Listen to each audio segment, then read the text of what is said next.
I want as much as possible until it Too cools down hot. here. It's too Oh, hot. it's Okay.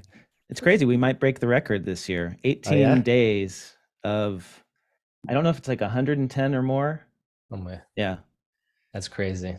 But once it gets past 110 degrees, it's Who cares? it's it's like you're just inside anyway. It's sort of like when it's winter up where you are, right? Yeah. Where are I you would. I living? would.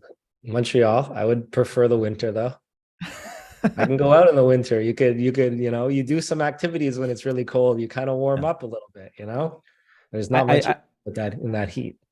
yeah, I feel you. I went to college in Chicago and I was a runner in college, not on the team or anything, but that was my exercise. And I would go running around the Lakeville Yeah. at Northwestern and it would be like 0 degrees, Yeah. negative degrees, Yeah. Fahrenheit, and you could still warm up. Yeah. I can't do that here. Yeah. No. Hey, everyone. Welcome. Thank you for joining us. Great to see you all. I am Blake Oliver, CPA, and this is the Grow and Scale series brought to you by Financial Sense, where we have conversations with thought leaders and experts and people that know a lot that can help you grow your practice. I'm joined today by Ryan Lazanis. I'm so happy to speak with you, Ryan, because we go back a decade now, and I watched you grow your own firm. I admired what you were doing for a long time, and then I got to know you as you were growing your firm, Zen Accounting, and then you sold it. It was like an early success story of the cloud accounting remote firms, and now you have a community called Future Firm, and you help other firm owners grow and scale their practices. So great to have you today. Thanks for joining me. And I'm really looking forward to today, Blake. I don't know, remember the last time we even did something like this, but yeah, I can't even believe it's been 10 years. I don't even remember where I met you, but yeah, it's an absolute pleasure. Really happy to be here today. Awesome. And I want to make sure with our friends on the back end at Financial Sense that we are recording. Let me know. I think I'll see that when we hit record. Uh, I want to remind everyone. Perfect. So thanks everyone for joining us for 6 steps to systematizing your firm. A reminder, you may not know this actually, so this may be the first time you're hearing it. We have started offering CPE for these webinars, but we don't do it the traditional way where you answer polling questions live. You can get CPE after the fact by downloading the Earmark app. Go to earmarkcpe.com, download the app, and find the Financial Sense channel. And then you can find this course. We're going to make it available within about a week of this event, and you can take a quiz and get your CPE. So be on the lookout for an email from Financial Sense with a link to that when it is available. Do I get CPE if I complete this course successfully? I wonder how that applies. Yes, as an instructor, All I right. believe you can get CPE. So follow up with me, Ryan, and we'll hook you up with that because you All are, right. even though you sold your firm, you maintain your CPA license. Is that right? Yeah, that's right. Awesome. Well, I'm really excited to talk to you about systematizing your firm. So let's get right into it, Ryan. What do you mean when you say systematizing? Ultimately, I think, the objective here is I've, spoken to hundreds and, running my own firm, never wanting to do, the create. When I started my firm, the idea was to like create almost like the anti-accounting firm. Everything I didn't like about accounting firms, I didn't want to carry forward into the firm that I created. So I didn't want to do the busy seasons. I didn't want to work the nights. I didn't want to work the weekends. Didn't want to deal with all the stress that came along with it. So I wanted to create a model that was more scalable, that was more smooth, and that would allow me to kind of enjoy my life. And I wanted the same for my team. So it just so happened that I, designed a model that was more systematized, that could run a bit like an engine, and allow me to kind of step away from the day to day, a step away from the client work. And this kind of putting this together, I was a terrible accountant, but I think I was good at the systems side of things. Like I think I'm more of a systems thinker. So it came kind of natural to me. And then when I sold my firm, I knew I wanted to help other firm owners out there who, avoid I made a lot of mistakes in the early days, painful, stressful, time consuming, expensive mistakes when it came to running like a modern cloud-based online firm. And I wanted to help others kind of avoid that fate, but more so I wanted to help give them, a way to run a firm that serves their lifestyle. You know, most of us don't have like the desire to like create some kind of like massive empire or $1 billion company. Like we want like financial freedom, we want a comfortable living, but more than that, we want to reclaim our time. We want to be able to take vacations and like truly disconnect and like have time for our friends and our family and our hobbies. And I think the way like running an accounting firm the traditional way is almost a sure shot way to not achieve that. And to achieve better work life balance, I think we have to like look at systematizing that kind of model. So systematizing like how we price, how we package, how we sell, how we offer our services. So it's actually a combination of a number of things when we look at systematizing a professional services business. So I don't even know if that answered your question, to be honest with you, Blake, but it was a roundabout way of like telling you why I do what I do and like what I'm trying to help with. And I think that systematization is the key to running a firm that reduces your workload, reduces your stress, and gives you the ability to scale to the level that you desire.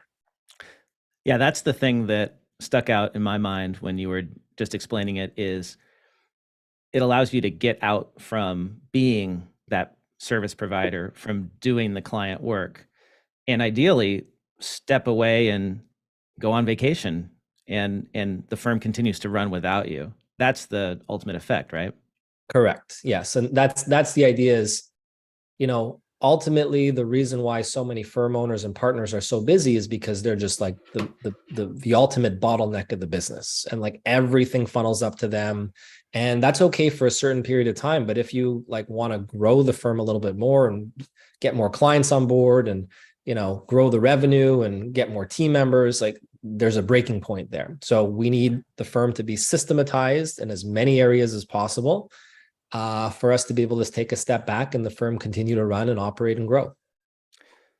I'm going to ask a bunch of questions. I want to learn all about this. For Mm-hmm. those who are joining us live, please put your questions into the Q&A, add your comments into the chat. We are streaming on LinkedIn and YouTube and all over the place. So if you're watching us there, I should be able to see your comments as well come in. So feel free to add comments and I'll do my best to filter those questions for Ryan. So unfortunately, the vast majority of firms, the owner can't step away. Mm-hmm.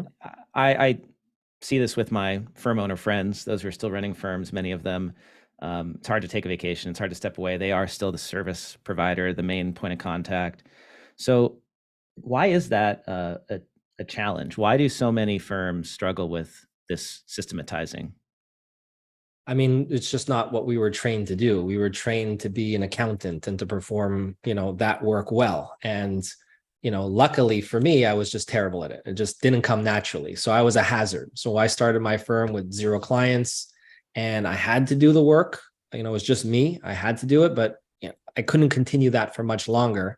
I needed to bring people on board to kind of alleviate me from that situation. Turned out for the better, but I think most of us are trained as accountants and bookkeepers, and we're this is where we feel most natural, and this is the kind of work that we're comfortable doing, and pulling ourselves away from that we have a hard time with. I think that's a big part of it. Yeah, especially when you enjoy the work, Correct. which, right, a lot of us got into this because we like, if we're doing bookkeeping, we like reconciling those accounts. I enjoy it. And maybe we don't enjoy the review as much or the employee management aspect as much. I mean, that's a huge aspect of pulling yourself out of the work, is then managing all those other people, right? Yeah, I mean, we have to divest ourselves from the stuff that we're not good at, the stuff that brings low ROI, and the stuff that we don't like doing. And we want to focus our energy on the stuff that brings, the most leverage to the business, but the stuff that we enjoy as well. So, I didn't like bookkeeping, accounting, tax, so I pulled myself out of that.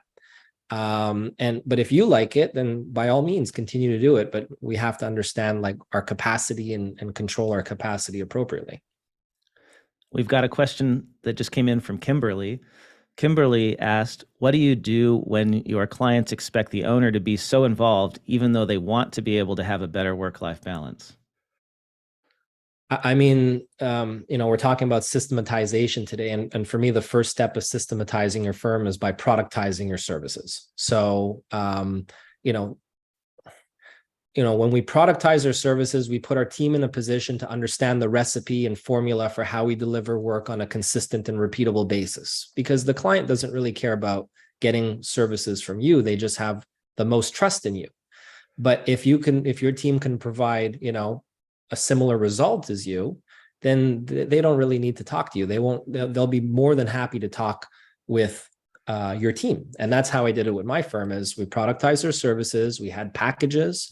Our team understood the packages. They understood the formula for how we onboard the client, for how we deliver the services. So it's the same kind of formula each and every time. And right after, like I was handling pretty much all of the sales, but as soon as the sale was complete, they'd be introduced to our team. They'd have a manager. They'd have a bookkeeper on the team. Each client would have like a little pod that they would collaborate with on the team. And right from the get-go, it's like, okay, like, thank you very much. Like, this is who you're going to be working with going forward. And it was never an issue because I think we provided good customer service, timely support, and things would roll. Things would roll well, and they would get good services for the most part. I mean, we're not perfect, but they didn't need me to be involved. So I think a big part of it is, the productization of your work. That's key to systematizing your firm and getting your team involved, and then getting consistent results for your clients. Well, this is a perfect transition because you just said that step one is productizing services. Correct. So let's go through those 6 steps. Yes. And we'll take as much time as we need for each one. Everybody feel free to ask your questions about each step. So yeah, let's dig into productizing services. I'm a huge fan of it. I can't say I always succeeded, but when I did, it was wonderful because I could pull myself out of that. What's the best way to discuss this? Examples? Like how do you teach people how to productize services? What do we even mean by that? So at the end of the day, what we want, like what most of us want, and what most people tuning in today are looking for is, they want a smooth running firm. So often what I hear is, I need workflows, I need processes, I need technology, I need automation. Just give me as much of that as possible, and like my firm is just going to run smoothly. That's part of the solution. But like in order to create that streamlined, smooth running firm, like I have a system in place that should be followed in sequential order. And the first step of that system is we need to productize. And productize means, like, if you go to any accounting firm's website, for the most part, what you're going to find is just a list, a menu of everything they can do. And some of it is in their sweet spot and some of it isn't, but they'll do it if they can because they're going to get some money. Instead, what I want to do is I want to create packages. And we want the services and features included in these packages to be things that fall into your firm's sweet spot, things that you're really good at, things that like you're getting results for your clients for, things that you like doing, things that clients are enjoying. And we want to the simplest way to explain it is we want to create bronze, silver, and gold packages. I'm a big proponent of the 3-tiered packaging and pricing strategy. So we create bronze, silver, and gold packages. And bronze is the minimum type of service experience that we want in our firm. And anything below that, we reject. And it includes a level of support, includes certain deliverables and services, includes maybe some apps that you'd bundle into the package. The silver is like your happy medium, which most clients are going to fall onto. And our gold is like, this is the maximum that we want to be providing in our firm. And anything above that, well, we could probably figure out how to service it, but it's not in our sweet spot, and we're going to reject that kind of client. So your packaging strategy or your productization strategy is about focusing on what you really should be providing in your firm and curating the experience. So I'll give you an example. When I was running my firm, Zen Accounting, The experience I wanted our clients to receive was an easy, pain-free accounting experience. And in order to achieve that, we needed a service that, we basically, in order to achieve like a more easy, pain-free accounting experience, we took all accounting work from our clients. So bookkeeping was mandatory. We had to do it. We included like various checkpoints throughout the year to check in with the client was mandatory because we don't want any surprises. We wanted to be more proactive. So we crafted the experience, and there was a bunch of services and features and levels of support in each of our packages, and clients had to fit into these packages. And if they didn't, they would be rejected. So the ones that did fit meant they could be more onboarded. They could be onboarded more easily. Our team could be trained on these packages so they know the formula. And we can get them into the routine service delivery processes much more quickly. So if it takes 4 or 5 months to, onboard a winery client because, you have no idea how to service these types of clients and they don't fit into your sweet spot, you're not going to be able to systematize and scale that way. So hopefully that gives a little bit of insight into the packaging or productization of what you do. I'd love to dig in even more into that. Like, what was included in the bronze package at Zen Accounting? Yeah. So when we first started, I didn't want to touch bookkeeping at all. I really didn't want to touch it. What we just included was tax compliance and virtual CFO services. And then what we found was like every client had to get a budget from us. We forced that on them. And this type of package didn't work because it relied on getting data. Our budget and our advisory services relied on like accurate, timely data, which we never received. So then we iterated the package. We said, okay. And clients were going through pain to try and do their own books. It was just not working well. So it didn't fit well within our purpose. So then we said, okay, now we have to include bookkeeping as well. So the bronze plan was bookkeeping, tax compliance, and some very, very basic virtual CFO services, and a limited amount of support from our team and some apps that we would roll up into the plan. So that was our bronze. So if a client came to us and said, okay, we want everything, but we don't want you to do the bookkeeping. Well, we can't accept that kind of client because it doesn't fit into our model. Yeah. That's interesting that you started with the tax and the virtual CFO and budgeting as your bronze package, but you realized you couldn't do the work effectively without also doing the bookkeeping. So you required the bookkeeping. And I assume that you did Correct. that at every level of service. Correct. So then we just expanded on the service offering in the silver and the gold, but the same core, the same formula remained the same. Get them onto the cloud accounting software, get them into the bookkeeping, service delivery processes. It was the same thing for every single client. We had the same recipe, but we just had like a couple add-ons depending on the plan that they selected. So that's part of the productizing, is saying this is the software you're going to use. I assume that you had like a standard set of deliverables that you would give to each client, like standard reporting, that sort of thing? Standard reporting, like, this is the accounting software. You have to use this. You have to get bookkeeping with us. We do the tax compliance. You have to have a couple check-ins. You have to have a couple check-ins from us a year. We have to have at least 1 or 2 calls during the year so that we can catch certain things. We don't want to get to year end and you're upset with us because we didn't see XYZ. So like we crafted the experience and they have to fit within that experience. And for the most part, it works very well. It doesn't work for everyone. And for those that it doesn't work for, we would reject that client. So would you say it's fair to say that productizing is creating a defined scope for a service and really sticking to that scope for each client? Defined scope / defined experience. Experience, yeah. Interesting. We're curating the experience. So then, that was your bronze package. Like, what would be an example of what was in your gold, like the highest level? Just more virtual CFO services, unlimited levels of support, payroll, bill pay, stuff like that. Mm-hmm. So being more the like full accounting team for that Basically, client. like your outsourced accounting department. Yeah.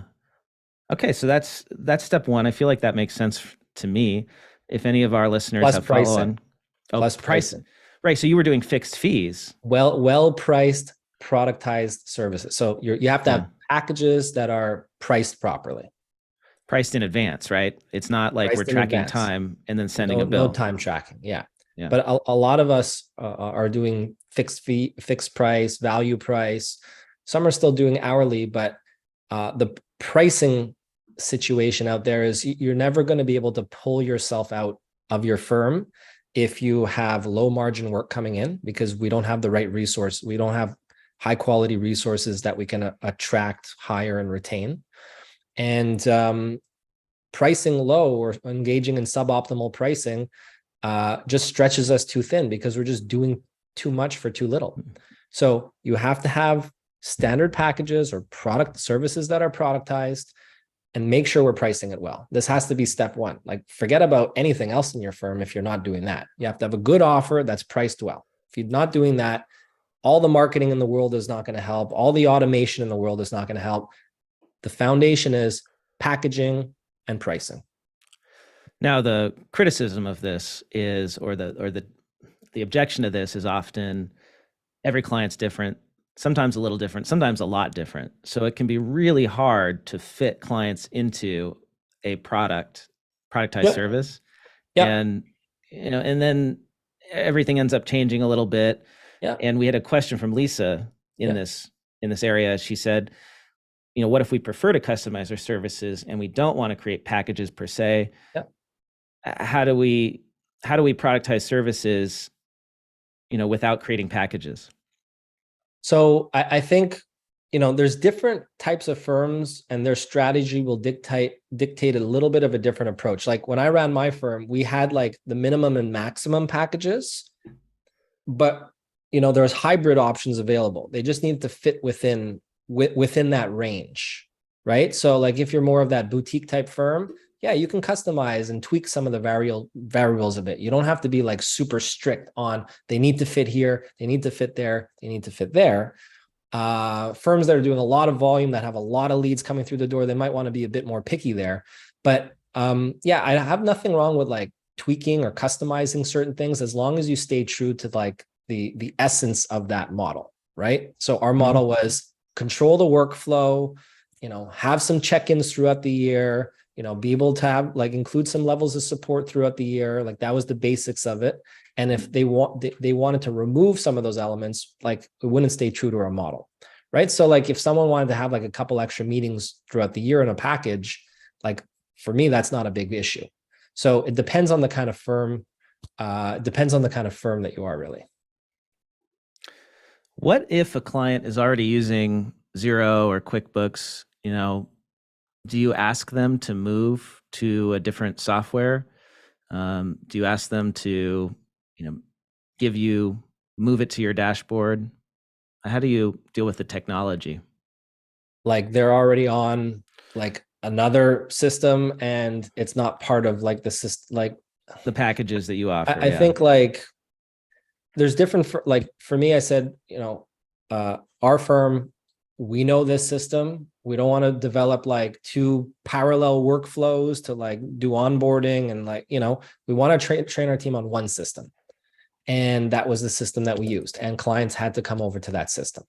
So, that's that was that served us very well. There is some risk involved there. Like what if something happens to that system? So you are kind of placing all your eggs in one basket. So you have to be aware of that. But I know other firms that are very successful that focus on two systems. So for us, it was we definitely focused a little bit more and made sure that we knew one system very well. All of our team were power users. Clients had to adopt that system, otherwise we wouldn't accept them. I'm going to move on now to number 2, since we got 6 to get through. But Yes. Raquel, we'll come back to more detail about the services if time allows. So yeah, let's talk about number 2. Let's say we've productized our services. What's next to systematizing? So ultimately, what we need is deals coming through the door.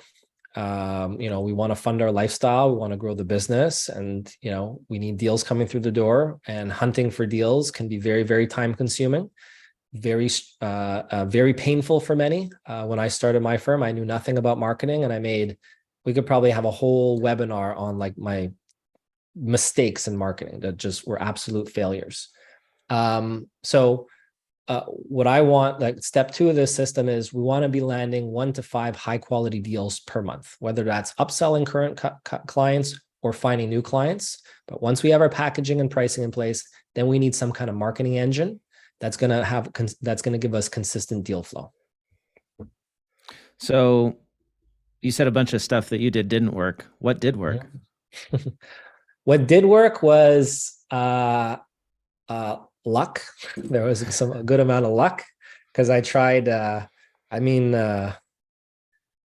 did work at the beginning was, so I did a lot of in-person networking at the beginning, which I really didn't like, being very, very introverted, and like it just meant for long days as well, and a lot of effort required to like hopefully score a client at like one of these networking events. So, but what I did land on by chance is I wrote an article, a blog post, a guest blog post on like a tech blog. We're being one of the first online accounting firms in North America. Tech clients tended to like us. So I wrote a blog there.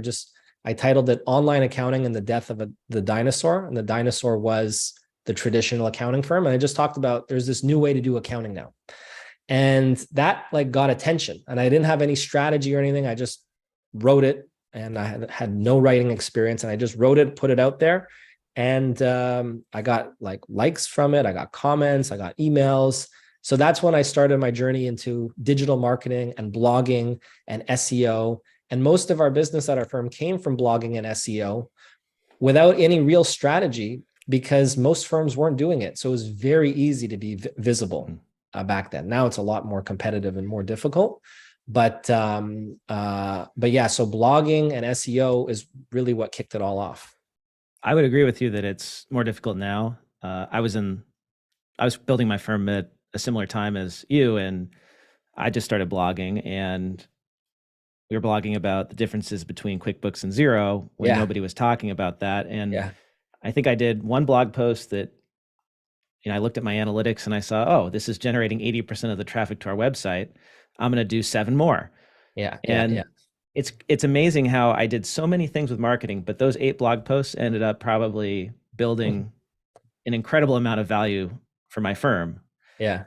And it's hard because in marketing, you do so much, and it's like throwing spaghetti at the fridge.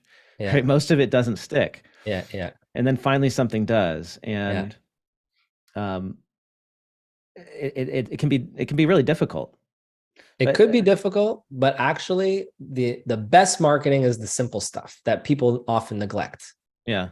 Like, go ahead. Oh, I was going to say that even though there's lots of people doing, inbound digital marketing these days, there's still not a ton of firms that are doing it specific to a particular industry.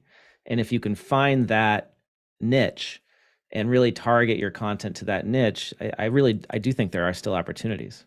Oh, there's huge opportunities. I mean, we're both growing our businesses completely thanks to digital marketing. It's just a lot more competitive these days. But again, blogging is a big part of our strategy. But I mean, I have writers on my team now. I have like SEO consultants. Like, we're really grinding away at it.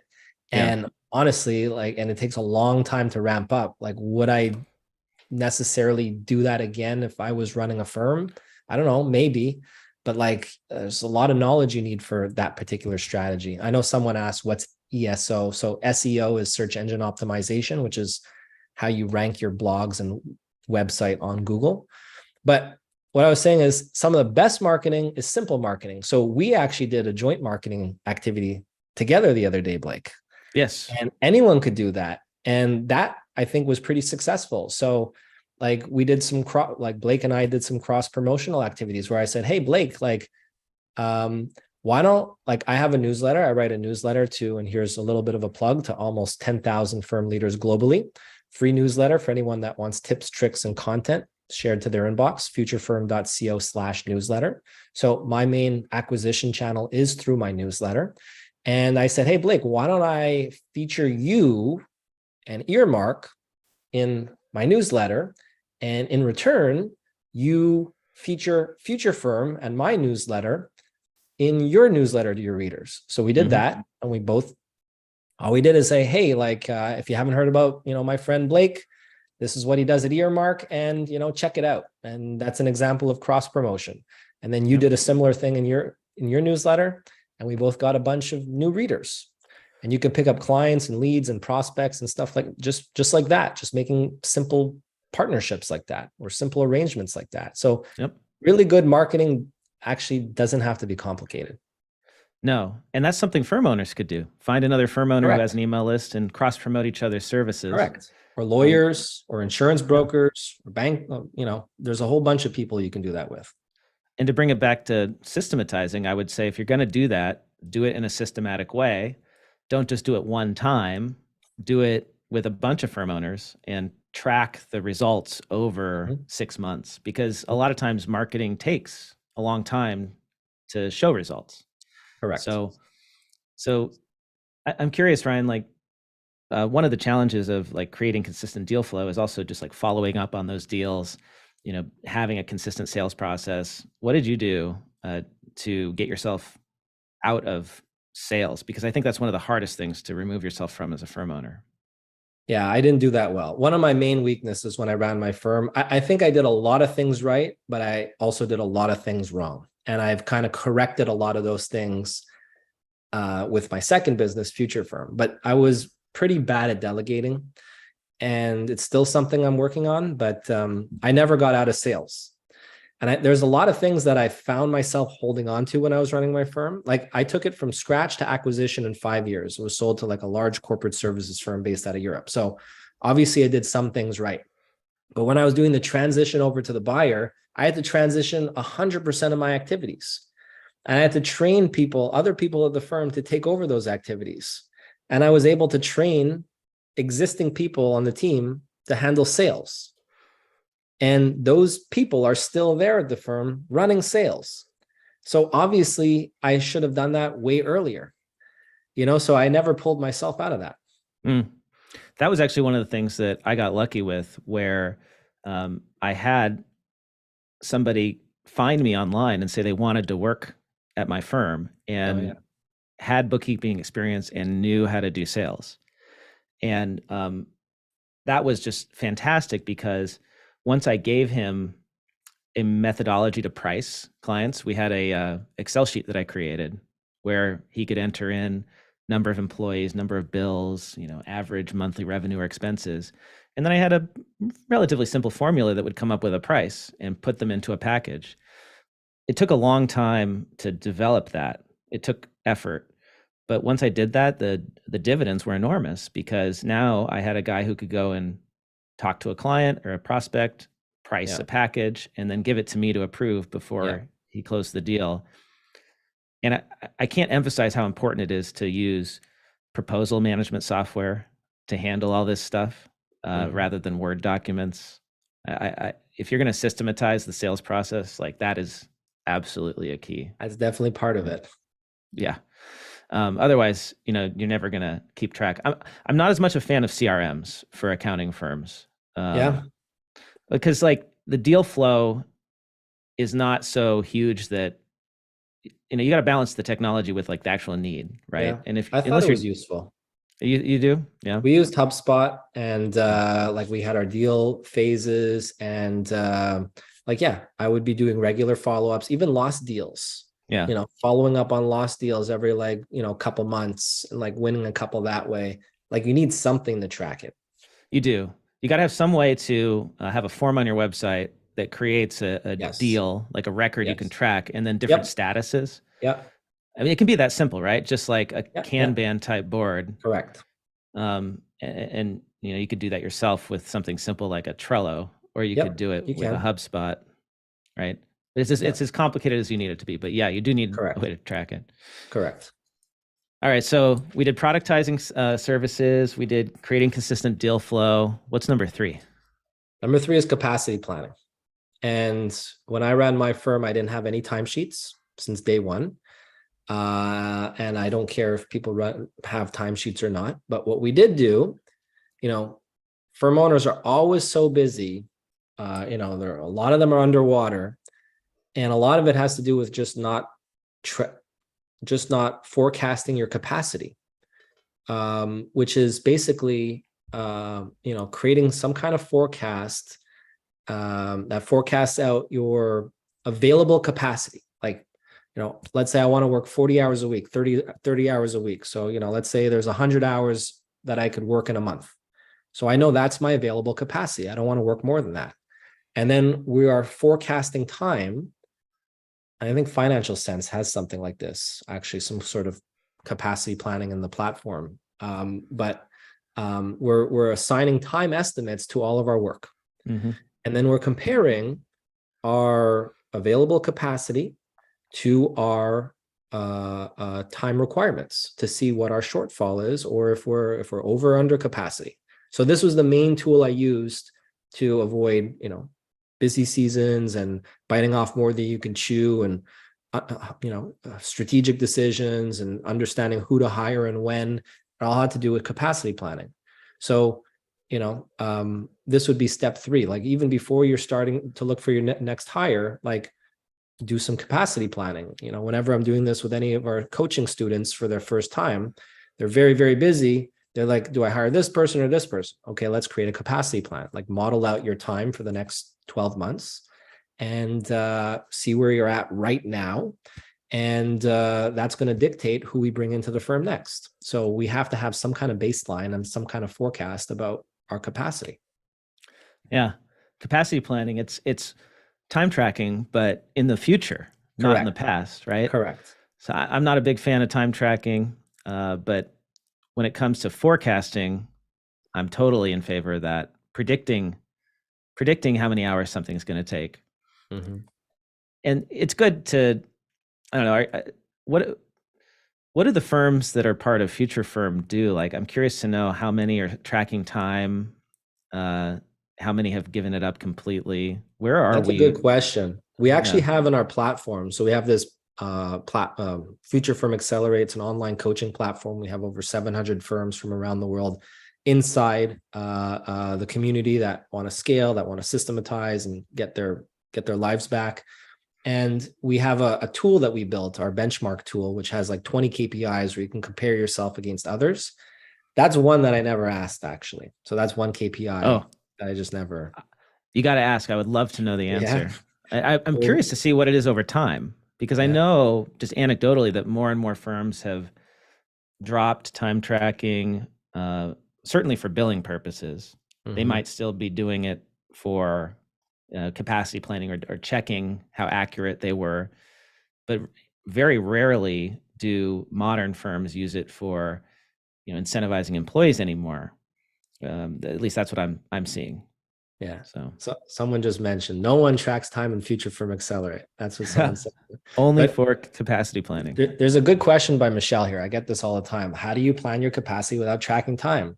Like, this is an art, not a science. And I don't really want to be I want to be conservative with my estimates. And, you do bookkeeping enough, how much time 100 transactions per month takes. Maybe you're off an hour, or something like that. But like, you know how long it takes to do a sales tax return. You know how long it takes to do a tax return. Like, you have a pretty good general idea. You've done it more than enough times. And yeah, you're not always going to be right. That's why I like to err on the side of caution and just be like a little bit, like, inflate the numbers a little bit, and be a little bit more conservative. And yeah, you're not always going to be right. But by the same token, time tracking is not very accurate either, in my opinion, because it revolves around people actually measuring their time correctly, which I know when I had a timesheet, I don't know, there's a lot of people that have timesheets that are not really writing down the right numbers. So like, how accurate is that? So they're both inaccurate in their own ways. And we have to understand what some of those inaccuracies are. And your capacity plan is never going to be fully accurate. And you're going to have things that, client issues that blow up in your face from time to time. That's just going to throw things off completely. But what was interesting is we would see trends with our team about like who would just always month after month, like, because what we did with our capacity planning is we gave our team more autonomy. And we said at the beginning of the month, this is what's on your plate. And like, which shows that you have like available capacity by the end of the month. So like, does this plan work for you? Does it not work for you? Okay, you agree to this plan? Perfect. Go do your thing. We're not going to like measure, track your time. I don't care when you log in, log out, when you work, just do your thing, get the deadlines done on time. And, the A players, they would get their stuff done. By the end of the month, their stuff was out the door. But the people that we had issues with, every single month, at the beginning of the month, they'd have more than enough capacity to complete everything, but it would always trail. And we would sometimes make adjustments, but it would always trail. So it was a good tool for providing some autonomy, but also seeing certain trends. Something else I'd offer is trying to do capacity planning without time and do it in terms of volume. Sometimes that's possible. Like in my firm, I knew that a bookkeeper could handle X clients on average. And yes, some clients are smaller, some are larger, but on average, they could handle 30 clients, let's say. But an all-star could do 50 or 60. And that's why I don't like the time thing, because if I set time as a constraint, then that would limit my top performers. Yeah, right? They couldn't do more. Same thing with tax returns, right? Maybe you could say like, hey, your average preparer can handle X returns per busy season. Could. Right? Yeah, could. On average, it should average out, but especially if you're productizing the service offering, because then you know that you're not going to have these like wildly out of scope clients. Could. What's number 4? It's implementing a team of A players. So we need A players on the team to remove bottlenecks, especially among the firm owner and partner level, and to be able to kind of step back and have, the company continue to run and grow without your direct involvement. So, having a great team in place is absolutely critical. So how do you get those A players? Well, attracting them is one of the most difficult things for firms. And a lot of it has to do with the fact that, your recruitment process is, the first step in your recruitment process is typically someone reads a job posting and then they decide if they want to apply to you. And if you look at 99% of the job postings out there, why would anyone want to apply to that job posting? Because it seems like the most boring, bland, unstimulating. I don't know if that's a word, but it's just like, it's a dime a dozen job posting. And what we need to do is turn the recruitment process into a sales process. And we need to highlight the uniqueness of the firm and the benefits that the individual or candidate will receive. And, every firm has something unique about them, whether some kind of experience that the owner or partner has that someone could learn from. It's the type of clients you serve. Maybe, you're giving Fridays off during the summer, whatever. There's all kinds of unique perks that each firm can provide. And we need to kind of showcase that a lot better starting at the job posting. But the recruitment process is a sales process. So the reason why so many firms are struggling is because they're just not making it attractive to apply to the top tier talent. So the minute we start shifting that, we're going to see the results a lot differently. James asks, did you use the Jack Welch program of terminating the lowest 10% of performers each year? No, I did not. I'm not totally familiar with that, but I guess I'll, I did not do that. I think that was GE. He popularized this idea, like you rank all your employees every year and you cut the bottom 10%, which I feel like is pretty common in like big accounting firms. Yeah. I'm not sure. I feel like in certain environments, like in certain finance, environments, like where people are really competing with each other, that could be great for motivating them. But in like a small firm, I think that could be more damaging. I think so. I think it depends how, I'm not ruthless like that with people, to be honest. Every year we vote someone off the island, I mean, I guess if you're upfront about it, maybe you're going to attract survivor contestants to your firm. And I'm not saying that's bad. I actually think that could be like kind of, if that's your firm culture, great, right? Like you're going to get those kind of people. But I feel like most accountants aren't that competitive, right? By nature, Yeah. more team players. Yep. Mm-hmm. So I had a question there, but I got so distracted with my survivor comment that I forgot what it was. So if you have any questions about attracting a team of A players, dear attendees and listeners, let me know, and I'll ask that to Ryan. Meanwhile, why don't we go on to number 5?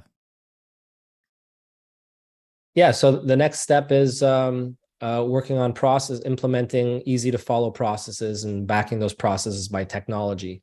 Most people want to start their journey to systematize their firm and reducing their workload with process, technology, automation. And that's like the first instinct that firms have is if we want to be, less busy, we need to just streamline our processes. And it's very important, but I think the things that I mentioned before are the bigger levers to pull towards reducing workload and systematizing the firm. So once we have like a good team in place, I think we're in a position to then like really hone in on the process side of the business so that we have one way to do everything in the firm. And ultimately, when we put our processes in place and document these processes, we set ourselves up to more easily delegate. And delegation is the key to you working less in your firm. So yeah, that would be step 5 of this system. So we're talking defining processes. I mean, it's like creating checklists. Yeah. What I find that a lot of firms get stuck with the technology implementation. They'll try to implement workflow software or practice management software, and then they get bogged down and it doesn't get implemented. Yeah. Why is that such a struggle? Because they're just not good at it and they just don't like it and they're just too busy. And that's why I recommend that you shouldn't even do it. You should get someone else to do it. So when I had my firm, I had a COO. And now I have a director of operations and I have an assistant to the director of operations. And, I could figure it out myself if I had enough time and interest, like most people, like most firm owners, but we just have too much on our plate. So get a virtual assistant, get a fractional director of operations. If you're big enough, get a director of operations. And honestly, you don't have to be huge. I think I got a COO on my team. We're like 5 people, so like get them to do it and get them to put processes in place and update the processes and research the technology and fiddle with the technology. Like why would you do it yourself? Okay, number 6. Let's get to this because we got more questions to answer and I want to save some time at the end. Yep. So number 6 is really about implementing a strategic plan so that all of your actions and decisions are consistent with the ideal life that we're seeking. So, we start a business to create a better life for ourselves, to help other people out, to, maybe make more money, to free up, like have more freedom in our life. And often we kind of lose track of that. So we really need to put into view, like really visualize what we want our ideal life to look like, and then kind of reverse engineer the plan to get there. And by the end of that reverse engineering process, we should arrive at, these are the things that I need to focus on in the next 90 days, and everything else I'm going to block out, because shiny object syndrome is a big time waster. And, we could be distracted by a lot of things online. So making sure we have a strategic plan that we follow, that focuses on, that starts with visualizing that ideal life that we want and reverse engineers things back to, here's the things we need to do, the next 3 to 5 priorities that we need to accomplish in the next 90 days to put us on track for, achieving our plan. And where do you recommend that folks start with that? The strategic plan, or? Yeah. Because that seems a little overwhelming, or it can be, right? Seems very overwhelming. So here's the simplest way that I look at it. 3 years from now, what do you want? Visualize your ideal life. And to simplify that, how much money do you need to make per year to actually be happy? How many hours per week do you want to be working? And how much time off do you want per year to truly disconnect? No vacation time, no bringing your laptop with you, that kind of thing. So visualize that. Then back up a step. 1 year from now, what do you need to achieve in your business? List 3 to 5 broad goals that you need to achieve in your business to put you on track to achieve that ideal life in 3 years. Back up one step further. Chunk down those 3 to 5 broad goals into 3 to 5 priorities that will allow you, that you need to achieve to stay on track to hit your 1 year plan. So that's the simplest way. So we zoom out, we start with the end in mind, visualize that ideal life, work backwards to arrive at 3 to 5 broad goals that we need to achieve in our business to put us on track for that. And then back up one step more. These are the things that we need to achieve in the next 90 days to be on track for that 1 year plan. So that's the simplest way to explain it. That's great. And I want to go back and list out all the steps again for everyone. Mm-hmm. And Kyle was very kind and put his notes into the chat. Yep. Kyle said, step 1 is productize your services. Well-priced productized services. Well-priced productized services. Number 2, land 1 to 5 high-quality deals per month. Yep. And come up with a systematized way to land those deals. Step 3, do capacity planning. Step 4, implement a team of A players. Step 5, implement processes using technology. And I would tie that back to those productized services. So when you bring on a client, you know exactly what you're doing for them every month or quarter a year. Correct. And number 6, implement a strategic plan so you can live the ideal life you want. Yeah. Step 6, implement a strategic plan that allows us to focus our actions. Like all actions and decisions should be consistent with our ideal life, basically, which has to do with strategic planning. So these should all be followed in sequential order. I love how systematic that is. It's perfect. Correct. We got a few more questions that we haven't answered yet. I'll go through those, and everybody who is attending, please go ahead and put in a question if you've got one. Got a few minutes left. Rob asked, where do you find the best players for your firm? So I don't run a firm anymore. I run Future Firm, which helps other accounting firms, but where I find the best players, so there's a couple strategies that you can put in place. LinkedIn and Indeed job posts, niche job boards. So if I'm hiring a virtual, so I have a lot of my team that's offshore. We're about 10 people and nobody's in Canada. I have 1 in the US, 1 in Panama, and about 8 in Philippines. So there's job boards in the Philippines that we post on. There's referral bonuses. Referral bonuses is a great way, bonus upon signing for the person that gives the referral, and another bonus that you provide when they're in place for 3 months. So that's very simple. So I mean, we're not doing anything super fancy. I used to use recruiters in my firm, didn't work very well. I became my own recruiter at one point, signed up to LinkedIn Recruiter. Like when I was really in a jam, this is when like I was really just starting off and like was literally just reaching out to people and ended up hiring a bunch of people that way. It depends what the need is, but now it's pretty simple. Posting on job boards, making sure Facebook groups too. Facebook groups is great. You search Facebook, look for like, let's say accounting jobs in Facebook. You'll see a whole bunch of groups that are really active with like accounting job seekers and post your job in there. So those are some good places. I would add, depending on what level of staff you're looking for, if you're okay with folks coming out of school, there's not that many firms that go to smaller schools and do recruiting. And so if you just show up and talk to the students, maybe offer to speak in front of a class, that can be a great way. That's a good one.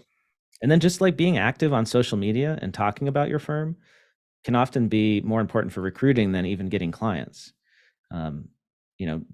Accountants who are looking for a new job, who maybe aren't happy where they're at, are on LinkedIn. And if they see you, they might look at your firm. And so, always have that link to, work with me, work at my firm on your social profile. Yeah. Let's see. Kyle said, when should you hire employees? When you grow larger than you want to take on yourself? That's the hard part, right? When you're solo versus like, when do you actually first hire?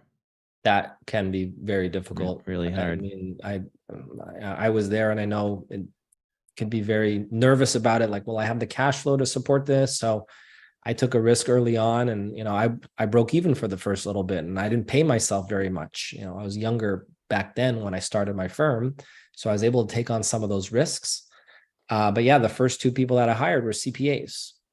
So I wasn't paying myself very much for that first year, and I wasn't, the business was not super profitable in the early days either, but it provided the foundation. So I generally skew towards, if you have deal flow coming in, do your capacity plan, do your cash flow forecast, and I generally err on the side of bringing in someone more senior than junior to kind of shield yourself a little bit. So that was my approach. Jamie asked what accounting system you use. Maybe it should be what you used when you had your firm. Blake, why don't you take a guess? Well, we were both Zero fans back Yeah, in the day. we were. Yeah. So, and in Canada, you guys didn't really have many options Well, 10 years when ago. I started, Yeah. it was Zero, and QuickBooks Online didn't even really exist. It was like Yeah. that old interface that looks nothing like it now. Like it wasn't even really an option, so yeah. Yeah. Well, before we hit the top of the hour, I want to give you a moment to tell everyone about Future Firm and where they can go to get more information about that, Ryan. Yeah, so the best place is just checking out my newsletter. It's a free resource. I give templates, tips, tricks, content, very popular. It's free. I give twice weekly emails. And yeah, there's almost 10,000 people reading it at the moment. So futurefirm.co/newsletter. And Future Firm Accelerate is our online coaching program, started around 2 years ago. Already have more than 700 active members inside the platform at the moment that get access to self-paced training on everything we talked about today. Templates, coaching when people need help, and an amazing community of like-minded firm owners that everybody can collaborate with and help accelerate their results. So yeah, that's where people can find more information. And if you are looking for a workflow practice management solution that can help you systematize the work you're delivering in your firm, I really encourage you to check out Financial Sense. It's financial-sense.com. The link will be in the chat there. Or actually, the best thing to do is just answer the poll that popped up on your screen. Would you like to learn more about Financial Sense? And then they will reach out to schedule time. And the recording for this will be available after the fact. You can also earn CPE. Just watch out for the course on the Earmark app. If you are not yet signed up for that, go to earmarkcpe.com, become a member for free. When the course is available next week, you can take the quiz and get your CPE certificate, which is good for NASBA CPE. And I think that's it. Thank you so much, Ryan, for your time and sharing your knowledge. And I hope it was helpful to everybody who attended. It's great to see you. That was great. Thank you very much, everybody. Thanks, Blake, and thanks to Financial Sense for inviting me. Really do appreciate it. Yeah.